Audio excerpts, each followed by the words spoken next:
If you're experiencing login errors on Binance, follow these steps to troubleshoot and resolve the issue. This guide will help you identify common problems and find solutions. Step 1. Check your credentials. Ensure that you are entering the correct email address and password. Double check for any typos or case sensitivity issues. Step 2. Reset your password. If you can't remember your password or suspect it might be incorrect, use the forgot password link on the login page to reset it. Follow the instructions sent to your email to create a new password.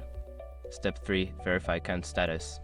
Log into your email associated with your Binance account to check for any notifications regarding your account status. Sometimes, accounts may be temporarily suspended or require verification. Step 4. Clear browser cache and cookies. If you are still having trouble, try clearing your browser's cache and cookies. This can resolve issues caused by outdated or corrupted data stored in your browser. Step 5. Use a different device or browser. If the problem persists, attempt to log in using a different device or web browser.